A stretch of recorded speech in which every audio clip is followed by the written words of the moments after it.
नमस्कार दोस्तों, स्वागत है आपका एसएससी मॉक टेस्ट में। आज हम करेंगे ओलिव बोर्ड का लाइव मॉक टेस्ट का सॉल्यूशन। ठीक है, प्रैक्टिस मॉक का आपने देख लिया होगा, काफ़ी अच्छे लेवल का पूछा गया था। तो आप इसी तरीके से प्रैक्टिस बना रहे हैं। जो भी आपको दिक्कत लगती है, जिस भी क्वेश्चन में आपको लगता है कि हम फंस सकते हैं, तो उसको नोट करते चले साथ साथ। ठीक है, जिससे आपके प्रैक्टिस होते चले। बस ऐसा ना करना कि नोट करने के बाद उनको रख लिया, उसके बाद दोबारा उनको देख नहीं रहे, बस संतुष्टि दे ली, हमने रख लिए, नोट कर लिए। तो ऐसा नहीं करना है। भले ही आप 2 मॉक दो, जब तक वो कंठस्थ यानी कि 100% श्योर ना हो जाओ, तब तक आगे ना बढ़ो।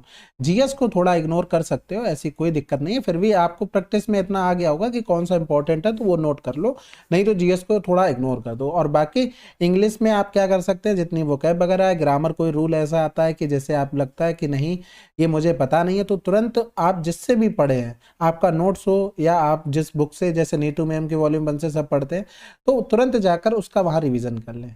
रीजनिंग का कोई नया पॉइंट मिलता है कि आपको पता है कि ये मुझसे नहीं बन सकता, आगे हम फंस सकते हैं, तो उसको भी नोट कर लें। या फिर ऐसा क्वेश्चन कोई आ जाता है जैसे नोट नहीं करना है, तो सेव का ऑप्शन आता है, सेव करके आप उसको रिवाइज कर सकते हैं। ठीक है, चलो फिर आज का पेपर देखते हैं, इसमें कैसी मैथ पूछी गई थी। पहला सवाल कह रहा है ए और बी संयुक्त रूप से एक कार्य को 66 मिनट में पूरा कर सकते हैं। बी और सी संयुक्त रूप से समान कार्य को 44 मिनट में पूरा कर सकते हैं। यदि ए और सी समान कार्य को 88 मिनट में समाप्त कर सकते हैं, तो ए बी सी द्वारा संयुक्त रूप से कार्य का कितना भाग 22 मिनट में पूरा किया जा सकता है। यानी कि ए बी सी का हमें तो टोटल इफिशियंसी पता होनी चाहिए, तब हम 22 मिनट में कार्य निकाल पाएंगे। सबसे पहले एक चीज देखो, 66, 44 और 88, यानी कि सभी में 11 कॉमन है। यानी कि अगर एलसीएम लोगे, एलसीएम क्या आ जाएगा, टोटल वर्क आ जाएगा। तो इसमें तो 11 कॉमन हो गया। उसके बाद बचा क्या था, 6 बचा है, 4 बचा है, 8 बचा है। इनका एलसीएम क्या हो जाएगा, 24 हो जाएगा। तो यहाँ पर ये 24 हो जाएगा, यानी कि यही हमारा टोटल वर्क यानी कि एलसीएम आ गया। अब इफिशियंसी सबकी लिखेंगे तो हमें देखो इसी से निकालनी है। 11 तो सभी में है, उससे कोई मतलब नहीं। तो यहाँ पर इफिशियंसी हो जाएगी 4, 6 और 8 तियां 24। जब इनको जोड़ोगे तो 6 3 9 4 13, लेकिन ये डबल आएंगे भाई। ए प्लस ए भी है, फिर बी सी है, फिर ए सी है, सब जगह दो दो है, यानी कि 2 का भाग कर देंगे तो ए प्लस बी प्लस सी की या क्या आ गई, इफिशियंसी आ गई। यहाँ पर कर रहे हैं स्टेप्स कटिंग, और भी स्टेप्स कटिंग हो जाती, मैं फिर भी बहुत लिख रहा हूँ। तो आपको ये स्टेप्स कटिंग आपको कैलकुलेशन में ऐड करना है, ये कैलकुलेशन का एक पार्ट होता है। ठीक है, अब यहाँ पर इतनी इफिशियंसी आ गई, तो 13/2 और हमें करना है 22 मिनट में। तो 22 मिनट में ये कितना काम कर देंगे भाई, 1 4 3 ये काम कर दिया। तो कह रहे थे इतने मिनट में किया जाएगा कितना भाग, भाई 143 किया। टोटल काम कितना था, 11/24। तो 11 एकम 11 हो गया, और बचा 3, 11 तियां 33, यानी कि 13/24 भाग कंप्लीट हो पाएगा। तो आशा करते हैं समझ गए होंगे कितनी स्टेप्स कटिंग करनी है, ये आपके ऊपर डिपेंड करता है। अगला सवाल, नल ए और नल बी एक बड़े टैंक को 4 घंटे 9 घंटे में भर सकते हैं। नल ए खोला जाता है और 40 मिनट के बाद बंद कर दिया जाता है। नल बी को 2 घंटे के लिए खोला जाता है। खाली बचे हुए टैंक के आयतन का प्रतिशत बताना है। तो सबसे पहले हमें यही बताना है कि कितना भाग खाली बचा है। इतना अगर निकाल लिया तो हम सबको निकाल लेंगे। अब ए बी की इफिशियंसी अगर देखोगे, इफिशियंसी भाई टोटल काम तो 36 हो गया। इफिशियंसी ए की देखेंगे तो ये 9 हो गई, बी की देखेंगे तो ये 4 हो गई। ठीक है, अब ए को 40 मिनट के लिए खोला गया। यहाँ तो घंटे के हिसाब से आई थी, यानी कि अगर घंटा बनाएंगे तो 40/60 करेंगे। 20 दूनी 40, 20 तियां 60 हो गया, यानी कि 3 त्रिका 9, 3 दूनी 6, यानी कि ये 6 काम हो चुका है। समझ में आ गई। बी को 2 घंटे के लिए, यानी कि 4 गुणे में 2 करेंगे तो कितना हो गया, 8 हो गया। 8 से 14 काम हो चुका है। कितना हो चुका, 14। किसमें से, 36 से, यानी कि 36 से ये 14 काम हो चुका। टोटल काम था 36, गुणे में कर देंगे 100, ये परसेंटेज के लिए। तो 6 से 4 गया 2 हो गया, 3 से 1 गया 2, बटे में 36 हो गया, गुणे में 100 हो गया। तो इधर 11 हो गया, इधर हो गया 2 कम 2, 18 दूनी 36, दोने में 18, 2 पंजे 10, यानी कि 550 बटे में कितना आ गया, 9 आ गया। इधर करेंगे तो 9 पन्ना 45, 9 छक्का 54 हो जाएगा। एक बचा, फिर 9 एकम 9, 61 समथिंग आंसर आ जाएगा। अगला सवाल, एक जार 50 लीटर पानी है, इसमें से 5 लीटर पानी निकाला जाता है और उसको समान मात्रा में दूध से प्रतिस्थापित कर दिया जाता है। इसके बाद मिश्रण के 20 लीटर को तरल X के समान मात्रा से प्रतिस्थापित कर दिया जाता है। अंतिम मिश्रण में पानी, तरल X और दूध का संबंधित अनुपात। देखो 50 लीटर क्या था, पानी था। 5 लीटर हमने निकाल दिया तो बचा कितना, 45 लीटर, यानी कि 45 लीटर तो पानी हो गया। क्या हो गया, पानी। और उसमें क्या, मिल्क मिलाया गया। मिल्क कितना मिला दिया गया, 5 लीटर मिला दिया गया। समझ में आ गई बात। फिर कह रहा था 20 लीटर को तरल एक्स की समान मात्रा से प्रतिस्थापित कर दिया जाता है, यानी कि यहां से देखते तो ये 9:1 हो गया, टोटल ये 10 हो गया। जो 20 लीटर निकाला गया वो इसी अनुपात में होगा, यानी कि 10 बराबर में 20 हो गया तो गए गुना 2, यानी कि यहां से 18 ये निकला है और ये 2 निकला है, यानी कि 45 माइनस का 18 हो गया, 5 माइनस का 2 हो गया, ये 3 बच गया, और 15 से 8 गया तो 7 हो गया, 3 से 1 गया तो 2 हो गया। ये क्या हो गया, ये वाटर हो गया और ये हमारा मिल्क हो गया। और जो तरल है यानी कि लिक्विड जो मिलाया गया है वो कितना हो गया, 20 हो गया। हमसे पूछा गया पानी, मिल्क यानी कि सॉरी लिक्विड और 3, यानी कि ये हमारा रेशियो आ गया। ठीक है, अब जरूरी नहीं कि हर जगह आप स्टेप्स कटिंग ही कर पाए। अब इसमें क्या होगा कि ये आपके देखो सवाल ऐसे होते हैं कि पता नहीं कैलकुलेशन कहां पर घूम रही हो, तो इसमें स्टेप्स कटिंग इतनी मत कोशिश करना कि पता लगे सवाल ही गलत कर जाए। करना है, हर जगह नहीं होती, आपको पता है 2-3 सवाल ऐसे आएंगे कि आप उसमें कुछ भी नहीं कर सकते, आपको बेसिक से जाना पड़े। ठीक है, अगला सवाल कॉट स्क्वायर है और कॉट स्क्वायर की पावर 4 है और ये दिया गया था और इसका मान पूछा गया था। अब यहाँ पर देखो अगर हम सिंपल सा देखते तो साइन स्क्वायर ए दिया गया था और यहाँ पर अगर हम कॉट स्क्वायर ए कॉमन ले लें तो ये क्या बन गया, 1 प्लस का कॉट स्क्वायर ए बन गया और इनटू में क्या हो गया, साइन स्क्वायर ए हो गया, बराबर में 3 हो गया। इसको क्या लिख सकते थे, 1 प्लस का कॉट स्क्वायर ए हो गया, यानी कि कोसेक स्क्वायर ए माइनस का कॉट स्क्वायर ए बराबर 1 होता था। अब ये लिख सकते थे कोसेक स्क्वायर ए इनटू में साइन स्क्वायर ए। अब इसमें आप समझ सकते हो स्टेप्स कटिंग कहाँ कहाँ कर सकते हो, जैसे मैं लिख रहा हूँ ऐसे नहीं लिखना है आपको। ठीक है, तो ये तो अपोजिट है, ये कैंसिल आउट हो गया, आपको पता लग गया कॉट ए बराबर में √3 हो गया, यानी कि ए का मान कितना आ गया, 30 डिग्री आ गया।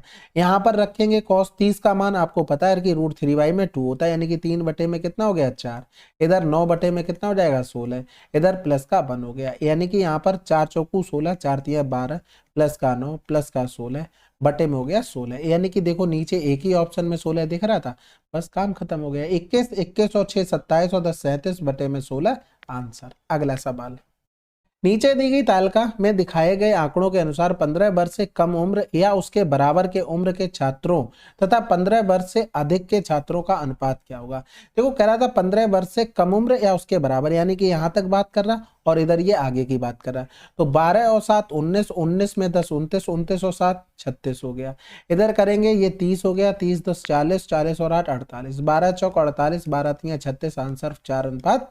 अगला सवाल, दो संख्याओं के एचसीएफ और एलसीएम का अंतर इतना है, एक संख्या दूसरी संख्या से इतनी कम है। एचसीएफ बड़ी संख्या का 1/12 गुना है तो छोटी संख्या ज्ञात कीजिए। देखो एक तरीका था बेसिक, दूसरा तरीका था हमें क्या करना था, ऑप्शन के थ्रू करना था। जैसे छोटी संख्या का 63 है, ये हमारी छोटी संख्या जाती है, यानी कि स्मॉल नंबर आ जाता। ठीक है, और एक हमारा कोई लार्ज नंबर या बिग नंबर होता।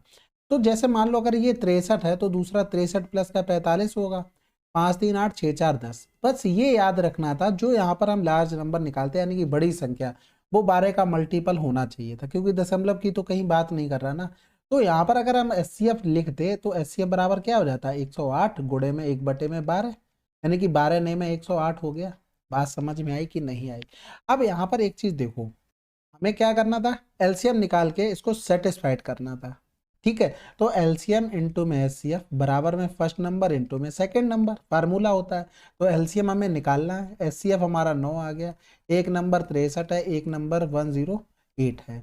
तो यहाँ पर 9 7 63 हो गया, तो एल बराबर में 7 8 56, 7 एकम 7, यानी कि हम अगर देखें तो 756 और एचसीएफ 9, तो डिफरेंस कितना आ गया, 747, ये हमारा आंसर आ जाएगा। समझ में आ गई, यानी कि जो हमने नंबर माना है वो हमारा सेटिस्फाइड हो गया ऑप्शन से।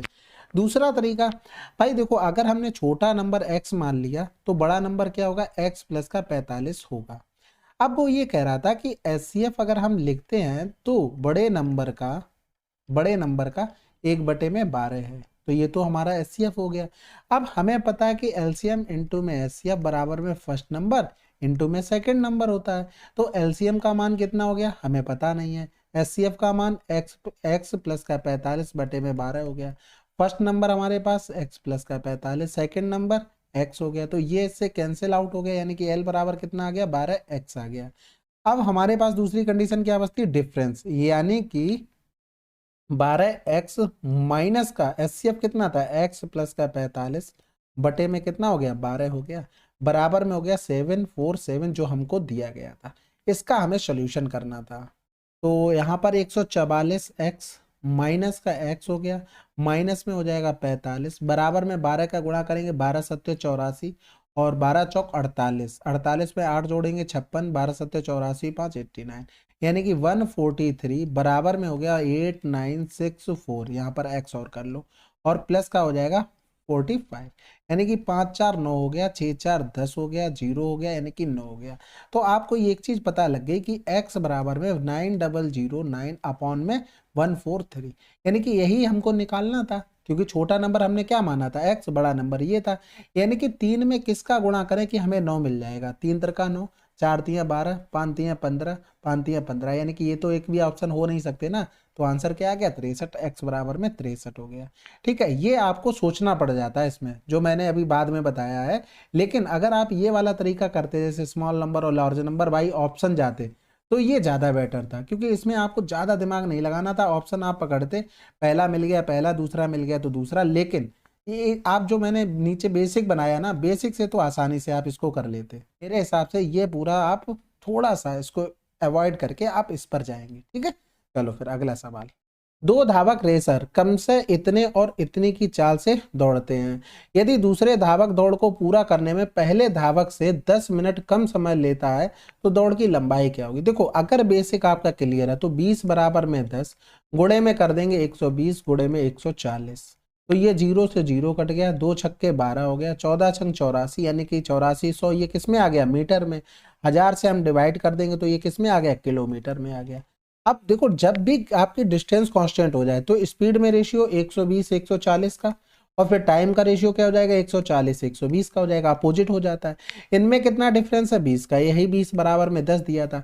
और डिस्टेंस बराबर क्या होता है, एस इंटू में टी होता है, यानी कि 120 गुणे में 140 बराबर हमने निकाल लिया। ठीक है, अब आप ये चीज कर चुके तो इतना करना थोड़ी ना, आपको स्टेप्स कटिंग आनी चाहिए। अगला सवाल, W एक वृत्त का केंद्र है और जीवा ST को एक बिंदु U तक बढ़ाया जाता है।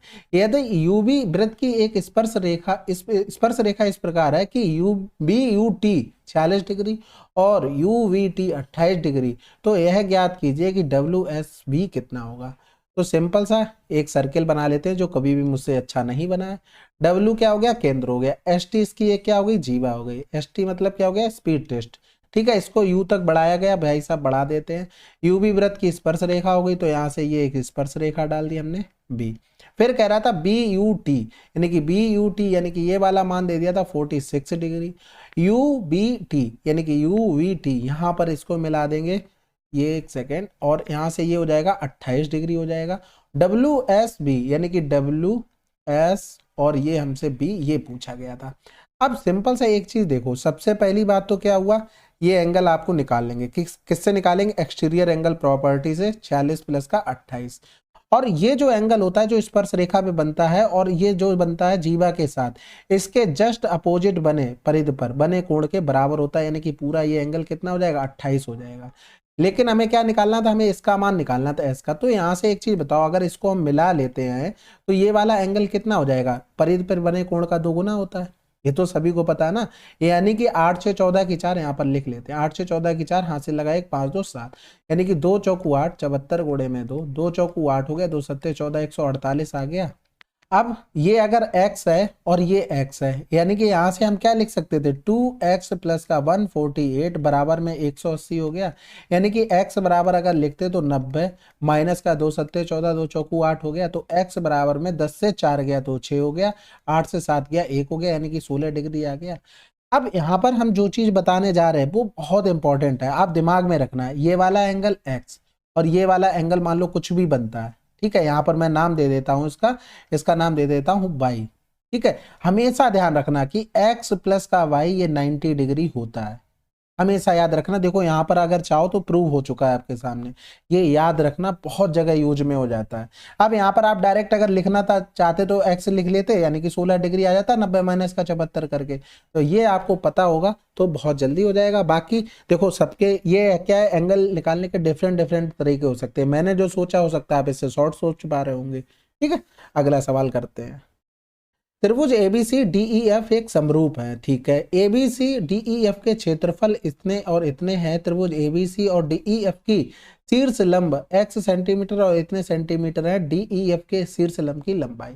आपको पता है अगर एरिया दिया जाए और त्रिभुज समरूप हो तो एरिया और उनके साइड हो या परिमाप हो या हाइट हो, उनका सबके स्क्वायर के बराबर एरिया होता है। कहने का मतलब है A1 अपॉन में A2 बराबर में यहाँ पर साइड 1 अपॉन में साइड 2 का होल स्क्वायर हो जाएगा। यहाँ पर करेंगे तो P1 अपॉन P2 यानी कि परपेंडिकुलर का स्क्वायर हो जाएगा। इसी तरीके से चीजें चलती हो, ठीक है। तो याद रखना ये चीज, यहाँ पर A1 अपॉन A2 यानी कि 225 बटे में 81 हो गया, और इधर x अपॉन में x माइनस का 2.4 हो गया, वो भी स्क्वायर में हो गया। तो रूट लेंगे तो 15 बटे में 9 बराबर में x अपॉन में x माइनस का 2.4 हो गया। 15x 15 से 9 गया तो 6x बच गया, और बराबर में हो गया 15 गुणे में 2.4। तो यहाँ पर 6 चौक 24, 15 चौकू 60, x बराबर कितना आ गया, 6 आ गया। तो डीईएफ के शीर्ष लंब यानी कि सेकंड वाला, तो डीईएफ का शीर्ष लंब क्या था, x माइनस का 2.4 यानी कि 6 माइनस का 2.4। 6 से 3 गया 3, 10 से 4 गया 6 यानी कि 3.6 आंसर। अगला सवाल, एक यात्री ट्रेन द्वारा स्टेशन ए से स्टेशन बी तक एक निश्चित दूरी इस प्रकार तय करता है कि ए और बी के बीच ट्रेन का कोई ठहराव नहीं है। वह यात्रा के दौरान अपने मार्ग में आने वाले स्टेशनों की संख्या की गणना करता है। ए और बी के बीच क्रमागत 2 स्टेशन 1800 मीटर की समान दूरी पर हैं। यदि ट्रेन की चाल 30 किलोमीटर प्रति घंटा है तो वह 90 मिनट में कितने स्टेशनों की गणना करेगा। मान लीजिए कि वह स्टेशन ए की गणना नहीं करता है। अब यहाँ से देखो, ये ए से ये बी रहा, ठीक है। ये सवाल जरूर ऐसा था कि आपको स्किप करके दोबारा आना पड़ता, आपको थोड़ा कम समझ में आता, आप इसमें थोड़ा दिमाग लगाना पड़ता अगर आपने इस पर सवाल नहीं किया हुआ, हो जाता, कठिन तो नहीं था। अब 2 स्टेशन देखो, 2 क्रमागत स्टेशन है, ये 1800 मीटर हो गई। अब वो कह रहा था एक को नहीं गिनता, यानी कि 1800 मीटर चलने पर वो कई स्टेशन गिन रहा है, एक, फिर 1800 चलेगा फिर दूसरी गिनेगा। यानी कि ये पहले देख लेते हैं कि ये 1800 मीटर दूरी कितने में चेक किया था। तो 5 बटे में 18, ये ऊपर चला गया, इधर करेंगे 0, 12 हो गया, यानी कि 12 गुणे में 18, ये सेकंड, इतने सेकंड में वो एक स्टेशन गिन पा रहा है। अगर हम यही चीज मिनट में करते तो यहाँ पर हमें भाग करना पड़ता, तो हम यहाँ पर निकालेंगे 46 मिनट का, सॉरी 90 मिनट का कह रहा था ना, 90 मिनट का। तो 1 बटे में 12 गुणे में 18, इस सेकंड को मिनट में बनाएंगे तो 60 का ऊपर गुणा और गुणे में हो गया ये 90 मिनट। तो 12 पंजे 60 हो गया, 18 पंजे 90 हो गया, यानी कि वो कितनी स्टेशन गिन लेगा, 25 स्टेशन, यानी कि उनके बीच कितनी स्टेशन रही होंगी, 25। ठीक है, आशा करते होंगे समझ गए होंगे। अगला सवाल, इसमें इकाई का अंक बताना, तो जोड़ जाड़ के देख लेते हैं भाई। 6 3 9 हो गया, 8 1 9 हो गया, और 4 2 6, 5 4 9 हो गया। इधर करेंगे तो 5 6 2 7 हो गया, 1 हो गया, और 3 2 5 हो गया, 6 3 9 हो गया।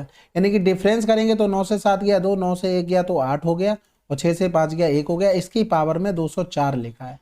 अब इसमें कह रहा था यूनिट डिजिट, यहाँ पर देखो ये 4 का मल्टीपल है, और इसको देखना 2 गुणे में 2 गुणे में 2 गुणे में 2, 2 दूनी 4 दूनी 8 दूनी 16 हो गया, फिर से 2 करोगे तो 6 दूनी 12, रिपीटेशन होने लगेगा। इसका मतलब ये है कि हमारे पेयर कितने कितने के बनेंगे, 4 4 के। तो पहले 6 का आया होगा यूनिट डिजिट, दूसरे में भी 6 का, यानी कि 6 का किसी में भी गुणा करते जाओ, आंसर क्या आ जाएगा, 6 आ जाएगा। पावर अगर 4 से कट रही थी उस हिसाब से किया, क्योंकि 4 पे रिपीटेशन स्टार्ट हो जाता है, तो 4 तक अगर गुणा कर रहे तो 6 आ रहा था, तो 6 गुणे में 6 गुणे में 6। अगला सवाल, 8 मीटर ऊंचाई 10 मीटर तिर्यक ऊंचाई वाले शीर्ष एक लंब वर्तुल शंकु के वक्र तल का क्षेत्रफल बताइए। देख रहे हो, भाषा देख लो। तो यहाँ पर पाई आर एल का मान पूछा गया है, 22 बटे में 7, पाई तो पाई रहने दो, आर का मान हमें नहीं पता लेकिन हम निकाल सकते हैं ट्रिपलेट से, तो 10 छक्का 60 पाई हो गया। भाई हमें हाइट पता है 8, तिर्यक ऊंचाई 10, तो ट्रिपलेट लगाएंगे, आर बराबर में क्या हो गया 6, क्योंकि 6 8 10 का रेशियो चलता है, इतना तो पता होगा।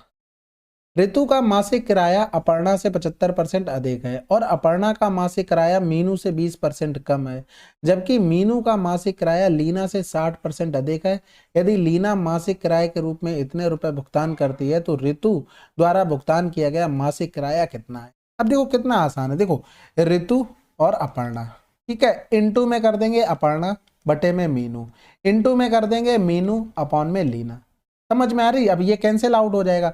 ऋतु का मासिक किराया अपर्णा से 75% अधिक था, पहली कंडीशन में अपर्णा नीचे तो 75% अधिक, ठीक है। दूसरे में अपर्णा का मासिक किराया मीनू से 20% कम था, यानी कि मीनू से 20% कम तो 80 हो गया। फिर मीनू का मासिक किराया लीना से 60% अधिक था, लीना तो नीचे लिखी थर्ड कंडीशन में, तो 160 हो गया। इनका रेशियो बनाना है, तो 25 सत्ते 175, 25 चौकू 100, 4 दूनी 8 हो गया, 20 पंजे 100 हो गया। इधर 0 से 0 चला गया। अब ठीक है, 2 अट्ठे 16 हो गया, 2 पंजे 10 हो गया, यानी कि 8 सत्ते 56 बटे में कितना हो गया, 25 हो गया। आपको लीना का पता है कि कितना है, 1500 है। क्या गुना हो रहा था, 25 छक्का 150, यानी कि 60 गुना। तो इसका भी 60 गुना कर देंगे, यानी कि 0 छरंग 36, यूनिट डिजिट देखो 6 0 2 में मिल रहा है, तो आगे और कर लेंगे, 6 पंजे 30 और 3 33, यानी कि 33 60 आंसर। अगला सवाल, ए का मान बी के मान के वर्ग के प्रत्यक्ष समानुपातिक है और सी के मान के व्युत्क्रमानुपाती है। ठीक है, कह रहा था ए का मान बी के मान के वर्ग, यानी कि बी के मान के वर्ग के समानुपाती है और सी के मान के व्युत्क्रमानुपाती है। अब यहाँ पर ये साइन आएगा, तो कह रहा था b बराबर 5 सी बराबर 20 है, तो a बराबर 100 के बराबर है। यदि a बराबर इतना है तो c बराबर इतना है, तो b का मान क्या होगा। देखो, अगर यहाँ पर ये साइन हटाएंगे तो यहाँ पर k b स्क्वायर अपॉन में c हो गया। तो a का मान यहाँ पर हमें क्या बोला था, 100 है। k का मान पता नहीं, b का मान 25, c का मान 20 हो गया, तो 25 चौकू 100 हो गया, यानी कि 20 चौकू 80 हो गया, यानी कि k बराबर 80। दूसरी कंडीशन में लिखेंगे a का मान 150 बराबर में। अब भाई यहाँ से इस चीज को पुट कर रहे हैं, k का मान 80 हो गया, c का मान हमें पता है कितना है, 160 है, तो 8 दूनी 16 हो गया, 15 दूनी 30 हो गया, यानी कि 3 गुणे में 100 लिख सकते हैं b का मान। ठीक है, तो दोनों तरफ रूट लेंगे तो √3 इंटू में 10 हमारा आंसर आ जाएगा। अगला सवाल, निशु ने एक शर्ट को 18% की छूट पर बेचने का निर्णय किया। हालांकि उसका मित्र अभी उससे इसे खरीदता है और 22% की छूट प्राप्त करता है। इस कारण निशु को इतने की हानि हुई। शर्ट का अंकित मूल्य कितना था। देखो, क्या हुआ है कि 100 रुपए की चीज है, 18% छूट की बात कर रहा है, तो वो कितने में बेचेगा, 82 में। लेकिन हालांकि उसका मित्र अभी उससे खरीदता है, मित्र ने खरीदी तो 22% का छूट दे दिया, यानी कि 22% का छूट का मतलब हो गया कि उसने 78 में बेच दिया। तो यहां से उसे कितने की हानि हो रही, 12 से 8 गया 4, तो इसी 4 का मान 124 दिया गया था। शर्ट का अंकित मूल्य कितना था, 100 था, तो ये 4 तिया 12, 4 एकम 4, यानी कि आंसर आ गया हमारा 3100। अगला सवाल, एक यात्रा में d किलोमीटर की दूरी एक कार द्वारा 2t घंटे में एक निश्चित चाल से तय करती है। एक अन्य यात्रा में d किलोमीटर का 1/4 हिस्सा समान कार द्वारा भिन्न चाल से 2t घंटे में के 3 गुना में तय किया जाता है। पहली यात्रा में कार की चाल और दूसरी यात्रा में कार की चाल का अनुपात क्या है। देखो, पहले क्या कह रहा था, अगर हम स्पीड निकालते तो d अपॉन में 2t हो जाता। एक अन्य यात्रा में d किलोमीटर की 1/4, यानी कि एक यात्रा और थी d किलोमीटर की 1/4। ठीक है, ये तो हो गई हमारी डिस्टेंस। 2t घंटे के 3 गुना समय में, यानी कि 2t घंटे के 3 गुना समय में। समझ में आ गई, तो बस हमें इसी का रेशियो बनाना था, तो d अपॉन में 2t और रेशियो करते d अपॉन में 4 इंटू में 2t इंटू में 3 हो गया। ये इससे कैंसिल आउट, d से d कैंसिल आउट, यानी कि 12:1 हमारा आंसर आ गया। अगला सवाल, सीमा एक 16 मीटर डोरी पर 60 डिग्री के झुकाव पर पतंग उड़ाती है। भूतल के ऊपर पतंग की ऊंचाई कितनी है। अब देखो, आपके दिमाग में चलना चाहिए, 16 मीटर डोरी यानी कि वो तिरछी जा रही होगी, और कह रहा था भूतल से ऊपर पतंग की ऊंचाई बतानी है, यानी कि 16 का कितना गुना हुआ होगा, आधा करेंगे 8, 8√3 में आंसर आ गया। देखो, हुआ क्या है एक्चुअल में, यहां से करेंगे ये इस तरीके से हो गया, ये 60 डिग्री हो गया, ये 90 है तो ये 30 डिग्री हो गया। डोरी की लंबाई हमें 16 दे दी थी। रेशियो हमें पता है कि अगर ये √3 है और ये 1 है तो ये 2 होता है, 2 बराबर में 16 हो गया। और फिर हमने आधा किया था तो हमने इसका मान निकाला था, क्योंकि हमें इससे निकालना आसान पड़ रहा था, तो हमने यहाँ पर √3 बराबर क्या कर दिया था, 8√3, यानी कि 2 बराबर में 16 हो गया, तो √3 बराबर में 8√3 हो गया। अगला सवाल, STU एक समकोण त्रिभुज है, टी पर समकोण है, कॉट यू बराबर इतना है, कॉस यू साइन यू और कॉस एस का मान हमें बताना है। तो देखो, सिंपल सी बात है, टी पर तो समकोण हो गया भाई, टी पर ये समकोण हो गया, STU हो गया। अब कॉट यू होता है, ये देखो tan होता है परपेंडिकुलर अपॉन बेस, ये उल्टा चलता है, बेस हो जाएगा ये 12 और ये 5, ये हो गया 13। ठीक है, कॉस यू का अगर मान लिखोगे तो बेस अपॉन में हाइपोटेनस हो गया। साइन यू का अगर मान लिखोगे तो 5/13 हो गया। कॉस यस का अगर मान लिखोगे तो बेस हमारा 5 हो जाएगा, 5/13 हो गया। तो यहाँ पर 12 5 17 और 17 5 22, 22/13 आंसर आ जाएगा। अगला सवाल, जावेद ने अनु को 28% के लाभ पर एक पेन ड्राइव बेचा और अनु ने तोशी को इतने के लाभ पर बेचा तथा तोशी ने फिर निशा को इतने के लाभ पर बेचा। यदि निशा ने इतने पेन ड्राइव खरीदी तो जावेद ने पेन ड्राइव की किस कीमत पे खरीदा। देखो 28% मतलब 128 बटे में 100, 12.5% का मतलब होता है 1/8, यानी कि 8 की चीज एक प्रॉफिट में बेचा यानी कि 9 बटे में 8। 33 से 1/3 का मतलब होता है 1/3 यानी कि 3 की चीज 4 में बेचती।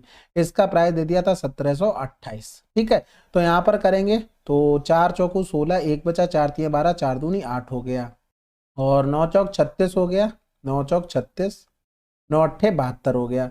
इधर करेंगे तो 8 एकम 8 हो गया, बचा कितना है 4, 8 छंग 48 हो गया, इधर 16 तिया 48 हो गया, 3 त्रिका 9, जिसमें भी 9 लिखा हो आंसर लगा दो, बात खत्म, क्योंकि ये 2 जीरो ऊपर चिपक जाएंगे। अगला सवाल, यहाँ पर देखो दिया गया था विभिन्न पेय पदार्थ पसंद करने वाले लोगों की कुल संख्या इतनी है, आरेख का ध्यानपूर्वक अध्ययन कीजिए और नीचे दिए गए प्रश्न का उत्तर। ठीक है, चाय, कॉफी और फ्रूट जूस पसंद करने वाले लोगों की औसत संख्या, iced T, milk shake, cold coffee पसंद करने वाले लोगों की औसत संख्या, फिर 3Q माइनस का 2P का हमें मान निकालना था। तो सबसे पहली कंडीशन में चाय, कॉफी, फ्रूट जूस, यानी कि चाय कहाँ पे रही, ये रही, कॉफी कहाँ पे रही, ये रही, फ्रूट जूस कहाँ पे रहा, ये तो कोल्ड ड्रिंक हो गई, फ्रूट जूस ये रहा। यानी कि इनको अगर हम जोड़ते हैं, पहले तो देखो 100 बराबर में हमें मिल गया 27, और हर कंडीशन में रहेगा, यानी कि एक बराबर कितना आ जाएगा 27, यहाँ से जोड़ा तो 12, यानी कि 20 10 30 10 40, 40 हो तो 42 हो गया। 42 अगर एवरेज बनाएंगे तो बटे में हमें 2 करना पड़े, सॉरी 3 करना पड़ेगा, 3 लोग थे, तो ये तो हो गया हमारा पी का मान। ठीक है, क्यू के लिए अगर हम करते हैं तो 27 तो आना ही आना है। आइस्ड टी, आइस भैया कहाँ पर लिखा है, कहीं लिखा है, क्योंकि इतने बड़ी बड़ी चीजें कभी पीने को तो मिलती नहीं भाई। मिल्क शेक ये लिखा हुआ है, कलर चेंज कर लें जिससे हमें आसानी रहेगी पहचानने में, तो ये हमारा मिल्क शेक हो गया। फिर कोल्ड कॉफी ये रही हमारी, इसके अलावा तो कुछ नहीं है। तो यहाँ पर 16 और 8 24, 24 1 25 10 35 हो गया, 35 बटे में कितना हो गया 3 हो गया। अब यहाँ पर हमें क्या करना था, देखो क्यू में 3 का गुणा करना था और पी में 2 का गुणा। सबसे पहले एक चीज देखो 27 तो आ रहा ना, यानी कि हमें क्या चाहिए, हमें 9 का मल्टीपल देख लो, यानी कि ये तो हटा दो, 9 1 10 हटा दो, 8 4 12 हटा दो, 8 1 9 आंसर आ गया। बाकी क्या करेंगे 27 बटे 3 हमने कॉमन ले लिया, क्यू हमारा बड़ा होगा क्योंकि क्वेश्चन में ऐसा ही लिखा है, तो क्यू हमारा बड़ा होगा। तो यहाँ पर 3 पंजे 15 हो गया, 3 त्रिका 9 1 10 हो गया, माइनस में 84 हो जाएगा। तो यहाँ पर 9 गुणे में 5 से 4 गया तो 1 बचा, 10 से 8 गया तो 2, 9 एकम 9, 9 दूनी 18 आंसर। अगला सवाल, यदि ए संख्या में पुरुष उतना ही कार्य कर सकते हैं जितना बी संख्या की महिलाएं कार्य कर सकती हैं, एक पुरुष और एक महिला द्वारा किए गए कार्य का अनुपात क्या होगा। देखो ए संख्या में पुरुष उतना ही कार्य कर सकते हैं जितना बी संख्या की महिलाएं कर सकती हैं, यानी कि दोनों की इफिशियंसी क्या हो गई, बराबर हो गई, यानी कि ए बराबर में क्या हो जाएगा, बी हो जाएगा। लेकिन यहाँ पर देखो जैसे मान लो एक्स होता है, यहाँ पर इतना कार्य कर पाते दोनों मिलकर, यहाँ पर वाई होता, तो ए अपॉन में अगर हम बी लिखते तो इफिशियंसी क्या बनती, बाई अपॉन में एक्स बनती, यानी कि एक दूसरे का अपोजिट। तो एक पुरुष में बी का गुणा हो जाएगा और यहाँ पर महिला के लिए हमसे पूछा था, इसमें ए का गुणा हो जाएगा, यानी कि बी रेशियो ए हमारा आंसर आ। नहीं समझे ना, देखो ए संख्या में पुरुष 15 दिन में काम करते हैं, बी संख्या की महिलाएं वही काम 16 दिन में करते हैं। तो यहाँ पर हमने ए गुणे में 15 ले लिया टोटल काम, और बी गुणे में 16 ले लिया टोटल काम, इनको बराबर करेंगे तो ए अपॉन में बी कितना आ जाएगा, 16 बटे में 15 आ जाएगा। यानी कि देखो चेंज हो गया, वही हमने यहाँ पर कर दिया। तो ये चीज आपको प्रैक्टिस से आएगी। ठीक है, अगला सवाल, ए और बी की औसत आयु इतनी, बी सी की इतनी है, सी ए की इतनी है, ए और बी की आयु के बीच का अंतर कितना है। तो देखो इसमें आपको दिमाग एक्स्ट्रा नहीं लगाना, आप थोड़ा बेसिक से ही जाएंगे, लेकिन आप यहाँ से देखो अगर हम ए प्लस का बी माइनस का सी कर दें तो क्या हो जाएगा, 43 माइनस का 41 गुणे में 2 हो जाएगा, क्योंकि इनका 2 का गुणा करोगे तो ये कैंसिल आउट, ए माइनस सी कितना आ जाएगा, 3 से 1 गया 2, 2 दूनी 4 आ गया। और आपको पता है कि ए प्लस सी का मान हमारे पास 90 है, यानी कि ए बराबर अगर निकालेंगे तो 2 चौकू 8 हो गया, 2 सत्ते 14, 47 आ गया किसका, ए का मान। और आपको पता है कि a प्लस बी बराबर में आपको दिया गया 2 3 6 2 चौकू 8 दिया गया, तो a बराबर में आपको कितना था 47 था, तो b बराबर निकालेंगे 16 से 7 गया तो 9 और 7 से 4 गया तो 3, यानी कि हम 47 और 39 का अगर डिफरेंस करते हैं तो कितना आ जाएगा 9 और 8 17, यानी कि 8 आ जाएगा। ठीक है, अब आप अलग से सोच सकते हैं, आप जैसे सोचना चाहो। मैंने क्या किया भाई, a प्लस बी का सम निकाला, b प्लस सी का सम निकालते उसके बाद घटाते, हमने ये डायरेक्ट सोच लिया कि हाँ इतना हम कर सकते थे। और ऐसे चीजें होती हैं, ऐसा नहीं मजाक में ले रहे हो। बाकी आप अपने हिसाब से जो स्मार्ट सोच सकते थे, आप और अच्छा दिमाग लगाना, तो इसमें हो सकता है कि आप और अच्छा कुछ निकाल लें। अगला सवाल, पीए पीवी स्पर्श रेखाएं हैं, ए पी बी, इसका मान दिया गया था हमको 30 डिग्री, और ए एस बी का मान हमसे पूछा गया। ये तो आसान हो गया, ये 90 हो गया, ये 90 हो गया, तो ये वाला कितना होगा, 150 होगा। ये कितना होगा, 150 का आधा होगा। ये बहुत आसान था।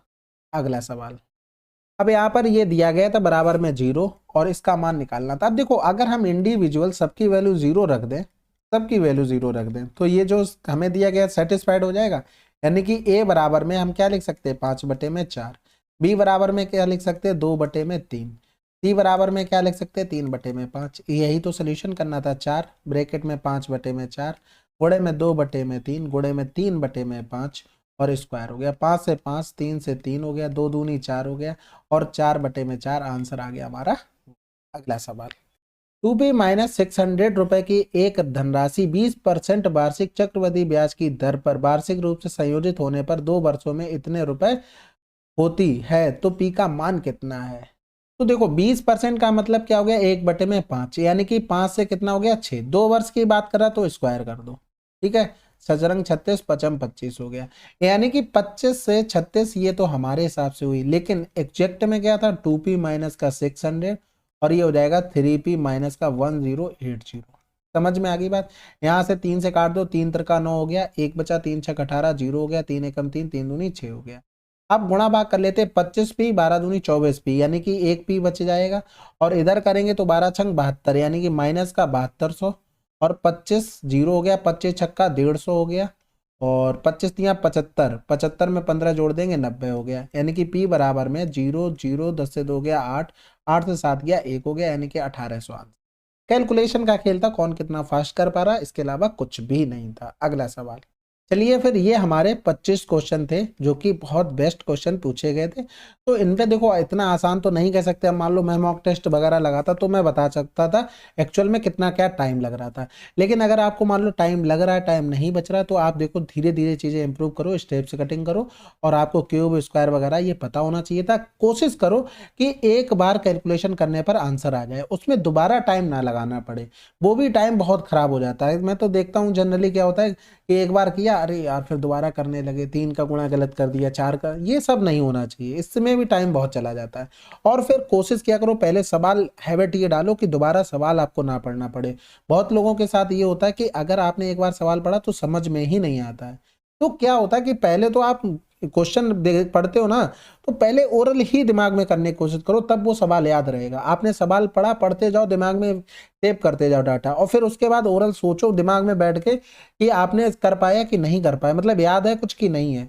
ये हैबिट डेवलप करनी पड़ेगी, अपने आप से नहीं आती है। ये होता क्या है एक्चुअल में, जब आप प्रैक्टिस ज्यादा कर लेते हैं तब अपने आप से फिर क्या होता है, क्वेश्चन थोड़ा ही पढ़ते हैं, आपने थोड़ा पढ़ा, आपको समझ में आ जाता है, अच्छा ये उस टाइप का हो सकता है, तुरंत आगे बढ़ जाते हैं, आप लास्ट में पढ़ के फिर करने लगते हैं। लेकिन होगा तभी जब आप अच्छे से प्रैक्टिस करेंगे, नहीं तो टाइम नहीं बचता एक बार में, बहुत लोगों को समझ में नहीं आता। लेकिन आप अगर स्मार्ट अच्छा अप्रोच कर रहे हैं तो बहुत अच्छी बात है। अगर किसी को भी ये दिक्कत है तो आप अपने आप को डेवलप करें। आप घर पे बैठ के जब भी नोटबुक में भी करते हैं ना, तो पहले सवाल पढ़ें, आप ये देखें कि कितना आपको रिकॉल रह रहा है। मेन चीज होती है, आप 2 बार भी क्वेश्चन पढ़ रहे हैं ना, तो वहाँ टाइम जा रहा है। और इतने बड़े क्वेश्चन अभी तक तो एसएससी में नहीं पूछे जा रहे, जो पूछे जाते हैं वो 2 से 3 क्वेश्चन होते हैं। आपको फोकस करना है 22 क्वेश्चन पे, ये 22 गलत नहीं होने चाहिए। 3 आपके हैं ना, उन्हें छोड़ भी दोगे तब भी कोई दिक्कत नहीं है। 22 दूनी 44 नंबर होते हैं, प्री में 44 नंबर मैथ बहुत अच्छे स्कोर में आता है। अगर आपके सबको टाइम्स हो गया तो 3 भी कर लेंगे, ठीक है। बाकी आप लोगों का कमेंट जरूर है करना, बताना कि आपको सोल्यूशन कैसा लगा। मिलते हैं अगले वीडियो में, तब तक के लिए जय हिंद, जय भारत।